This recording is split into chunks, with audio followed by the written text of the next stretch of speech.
Greetings, and welcome to Earthling Cinema. I am your host, Garyx Wormuloid. This week's artifact is I, Robot, starring the Fresh Prince of Bel-Air, Prince. The film takes place in an alternate reality where humans and robots coexist in perfect slavery. Our protagonist is Detective Del Spooner, the only guy in town who hates robots, and Teslas, and Samsung Galaxy Notes. Do you see me on the phone? When Steve Jobs falls and can't get up, Spooner immediately suspects a robot did it in the library with the candlestick.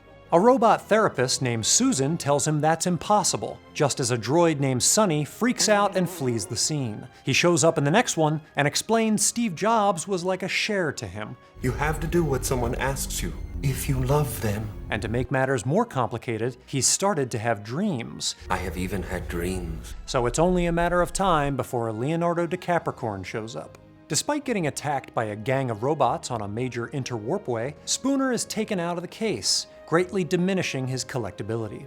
But when Sonny starts working on his Etsy business, Spooner recognizes his art as Lake Michigan and quickly discovers robots are planning to remake Terminator 3. Turns out it was the super evil computer all along, in the library with the candlestick. Steve Jobs created Sonny to kill him so that Spooner would be called in to investigate, when he could have just wrote it all out on a sticky note. An army of C-3POs attacks, just as Spooner gives the computer a lethal injection and a final meal of sass. My logic is undeniable. You have so got to die. The bad robots are melted down into vapes, while Sonny heads into the desert for a robots-only Coachella. I, Robot uses artificial intelligence to explore what it means to be human, and creepy CGI just to f with you.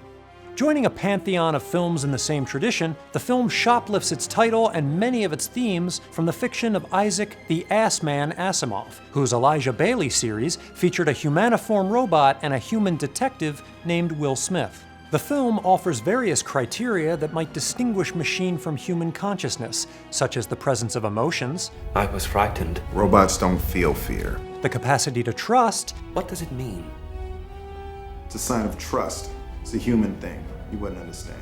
And the ability to smash tables. But while Sonny seems to exhibit all of these qualities, Spooner's ultimate acceptance of him as something more than a machine depends on the robot's ability to display free will through irrational acts. Robots calculate. Humans go from the beer gut. Did you just shoot at me with your eyes closed?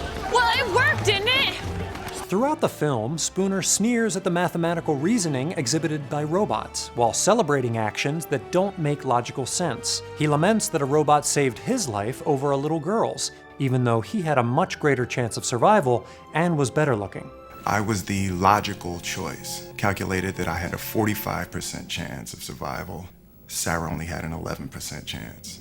I was somebody's baby. When Sonny makes the opposite choice, Spooner accepts him as quasi-human, not to be confused with Quasimodo, a total uggo. Another central theme of I, Robot is prejudice, something my Yagulian wife faces every day. From me. In the beginning of the film, Spooner is a robot racist. He assumes they're mafia. I saw a robot running with the person. Naturally, I assumed. What? And addresses them with the C word. Answer me, Canner.